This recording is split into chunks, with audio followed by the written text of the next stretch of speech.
What's up, guys? NBA draft heading our way in like 3 weeks, something like that, a little over 3 weeks.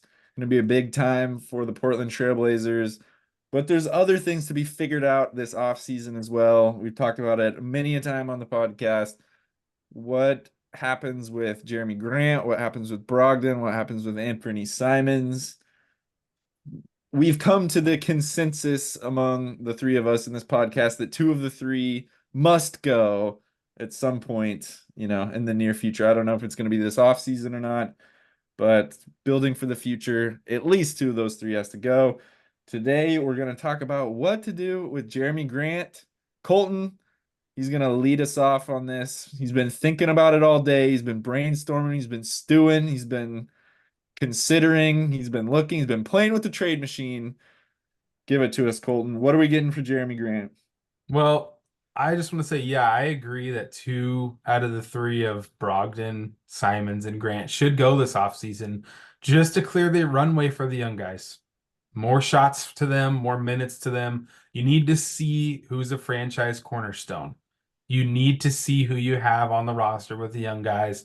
I'm going with the assumption that the Blazers are going to draft at least one wing with one of their top picks. So, or acquire one in a trade. So the Blazers need to create minutes and shots and everything for the young guys. So today, Jerami Grant is on the list. So the first thing when you think of where's Jerami Grant going to go, you got to look at the other teams with that hole at the wing, right? So for me, the first team that I thought of that is just what is happening on the wing for them that you just can't even name a wing that's actually trying to compete is the Cleveland Cavaliers. So the Cleveland Cavaliers are sitting here, they're flaming out in the playoffs. They're starting guys like Isaac Okoro at the wing. That just speaks for itself, right? So they're looking for an upgrade, Shots and fired. also the fit with Darius Garland and Donovan Mitchell is not working out. I'm not saying the Blazers are going to acquire Darius Garland, but it seems like there can be some pieces that shift in Cleveland, and Jerami Grant is a great fit for what they got going on in Cleveland. I think he would really help out as like He's a a he's a third great best piece player. to throw at a team that's desperately trying to keep their star. We know that from experience. Yeah. Well, I mean, we also know that small guard backcourts that are offensive focused don't work unless you're, two Stephen Currys out there. Donovan Mitchell is amazing, but the fit with Darius Garland is not working. So, what I'm going to put up on the screen here is what I think is a quick little trade that I put together, and it's going to be an interesting one. I want to see what you guys think of it because I'm going to have to break it down a little bit. All right. So, what we got here. The Rockets are a team that I think, and I've said this before, are a prime candidate to have to move somebody eventually. If you Steven go on, Adams. yeah, Steven Adams, the legendary Steven Adams. If you go down their lineup and you look at all their young prospects, they have so many young prospects. They're not going to be able to pay them all, one. Two, they're not going to be able to give minutes to them all. And it's kind of like the Blazers. They need to give minutes to some of these players. They have guys like Cam Whitmore, Tari Eason, Şengün. They have the top three pick in the draft this year. So they need to make room at some point for young prospects. So what I have here, as you can see, starting with the Blazers, Steven Adams is a salary throw in. He's only got a 1 year deal here, and then Jabari Smith, who I think is the perfect fit for what the Blazers need on their roster: length, rebounding, defensive flexibility, and shooting. They need all those things, and Jabari Smith is the guy that they need to target. Now, Houston is going to be wanting shooters, right? Houston wants shooters, and we'll get to that in a little bit. But Jabari Smith is like the top, like, swing and try and get that guy right now. And I don't even know if Houston is going to be looking at him as the odd one out or somebody like Tari Eason. But if you can try and get Jabari Smith, he's a perfect fit. Going on to the Cavaliers, I think the fit's kind of obvious. They're acquiring Jerami Grant, who I think would fit in perfectly with them. I think Jerami Grant would be underrated as, say, your third best player on your team here. He would fit great with him. He would play good with Jared Allen, or I mean Evan Mobley. He would, Darius Garland's leaving, but they still have Donovan Mitchell, and they upgrade massively at the wing. And they also get Dylan Brooks, who's pesky defender. They kind of just fill in their front court right away with this move here. And the Blazers also get off of Jerami Grant's salary and his minutes and everything like that. Over to the Rockets. This is the toughest part to swing here. And some more moves might need to be made. They might require that 14th overall pick because Jabari Smith is still a talented young player. If that's the case, substitute out these two second round picks because you're acquiring a good young talent, right? But they're getting Darius Garland who they do have Fred VanVleet. But Fred VanVleet does not fit their young core. He does not fit the long-term future of the Houston Rockets. And I think point guard is their weakest slot moving forward. And I think Darius Garland fits in well. He brings shooting, quickness. If they are looking to upgrade the point guard position, Darius Garland's going to be able to be acquired this offseason. So I think it's a guy they might look at grabbing. And they also had Max Strus, who that's another guy that Cleveland was starting, but for The Houston, Struce is loose. the Strus is loose, and he would be a depth piece, which is where I think Max Strus would be best. He would just add to the Rockets. I think the Rockets could be seeing a rise here. They have some potential young stars, but they need to get minutes for them.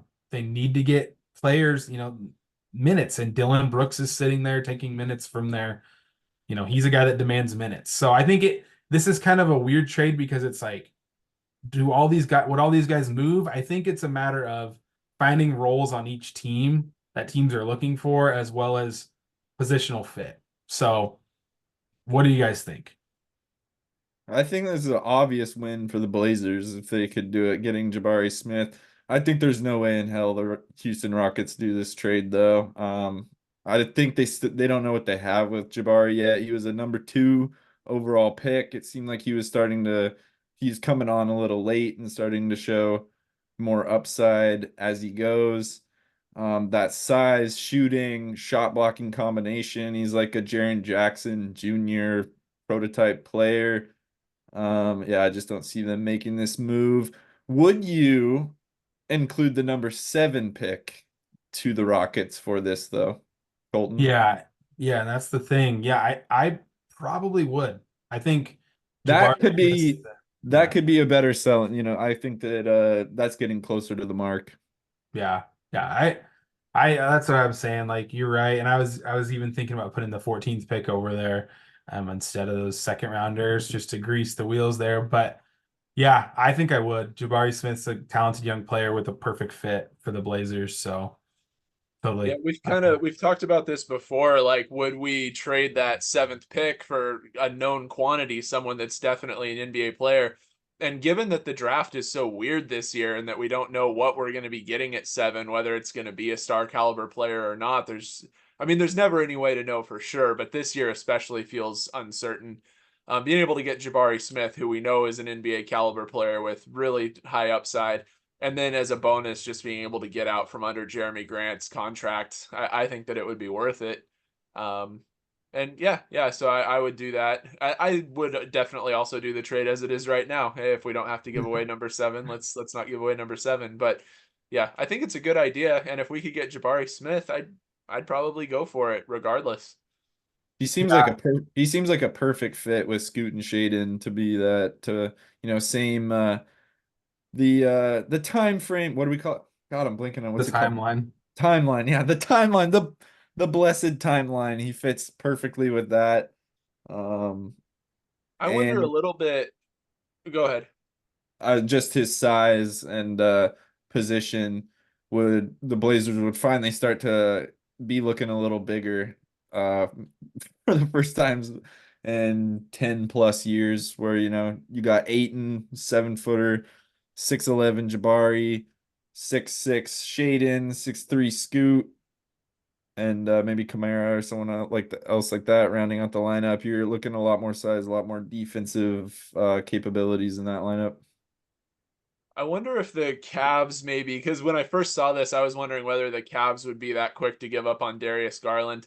But I wonder if maybe they would, but only if they were pretty much assured that Donovan Mitchell was going to Yeah. stick for a while. Like this whole trade might include an extension Yeah. as kind of a prerequisite in order for the Cavs to be interested. I kind of Yeah. feel like if I could see Garland being on the move, he played terribly in the playoffs. He was not good at all, and I think they're if at any point so far in his career, they'd probably be trying to ship him out of town now. And I think also two playoff runs has kind of proven that him and Mitchell don't work, like Colton was saying. I do think Houston, out of all the positions they have, would be looking to upgrade at point guard. So, and I do think that Darius Garland is a better player than he was really given the opportunity to be with Donovan Mitchell hogging up all the backcourt share. So, yes, you're right. It's probably light in the pick department, and I could even substitute number 7 in there instead. But I think it's a player that they could look to add. Do you think So, him and Green would be that much different than him and Mitchell? I mean, Green has a little bit more size, I guess, a little bit more higher fly, higher flyer, but they're both pretty high higher flying. flying, but They're both pretty crazy. But yeah, kind of ball dominant in a similar way to Mitchell. yeah, I think Mitchell's in his own class as a ball dominant shooting guard right now. But yeah, I think that Jalen Green has more size, like you said. And if they go, off the bench with the Men Thompson, they have the defense to cover as like the third guard playmaker, or if they play him as a wing too. So I think it's a little bit different of a situation, but yeah, it depends. It depends on what they're looking for. If they're not even looking to upgrade the point, then it's hard to trade with the Rockets. But they're going to need to find minutes for all their young guys Let's eventually. let's talk Somebody's about going to have to come off the bench. the Steven Adams piece for a brief moment.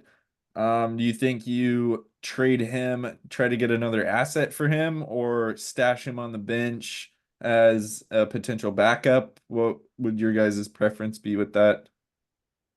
I think it depends a little bit on how we draft, or how we're planning to draft. If we end up in a situation where we have to take a 7'2" guy, like we've talked about on this podcast before, just because that's where the talent remains, then I don't know how much Steven Adams is really able to bring to the table. But if we are able to get some wings, or we just decide to commit to getting more wings, drafting the best wing available no matter what, then yeah, I think Steven Adams could be a very serviceable backup for DeAndre until DeAndre inevitably goes down, and we need him. Well, I think Steven Adams is more in danger of going down at this point. Had some injury issues. I think you just keep him on there as a vet presence, unless a contender wants him for the He late seems season. like a good locker room guy. Yeah. He's not gonna stir the drink or anything. Yeah, and if a contender wants him, another guy you can flip, and then he expires at the end of the year if not. So he's just kind of a salary throw-in. I kind of wanted to go over this other trade with you guys. Oh, we got another one, 2 for 1. Yeah, it's another interesting Jerami Grant trade. This one is interesting because this was not a Colton generated trade. It was kind of an idea actually brought about by Detroit Pistons fans, of all the fans. So this is not a fan Detroit generated trade idea. basketball. It's Detroit. I just want to see it. It was very interesting to me. So this is all about the pick movement. Okay. So you've got the 14th overall pick and Jerami Grant going to Detroit. And you say, why would the Blazers be doing that? Well, they'd be moving up to the 5th pick. So why would the Pistons do this? Right? The Pistons do this because they are tired of being 12 and 65 or whatever the heck. I didn't even do the math right. But the Pistons need shooting. They need length. They need vet presence. They Didn't are they already tired. have him? Yeah, I mean, they did already have him. Yeah. And Jerami Grant has familiarity with that whole franchise and organization. They're still getting the 14th pick, so they're getting the talent back. The Blazers are getting off Jeremy's salary, right? The Blazers are moving up. So those are the two benefits for the Blazers. You're not taking Evan Fournier and saying, "Yay, Evan Fournier." You're taking his 1 year, $19 million deal, and you're moving up in the draft, but you're trading away a far better player and also that pick to move up. So kind of easy to look at. And I wasn't, Blazer fans are probably all like, yes, I would do this. And Detroit, but Detroit fans, they need shooting around Cade. They need to start doing something for Cade, or is Cade gonna want to leave? Cade can, how many losing 60 games a year can Cade put up with? They got to start getting some kind of win now help in and get some shooting in and get some wings in. Look at their wing situation. It's dire. It is dire, their wing situation. So I think that it's important that Detroit does something. What that may be, I don't know, but this was an idea that I saw Pistons fans bring up themselves. So Wow. They miss Jeremy.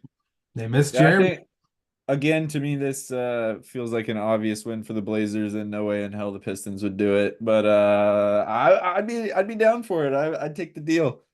Obviously the number 5 pick, you could get number 5 and number 7 is better than 7 and 14, if you guys can do the math real quick. Be able to get a player 9 times better. Is that right?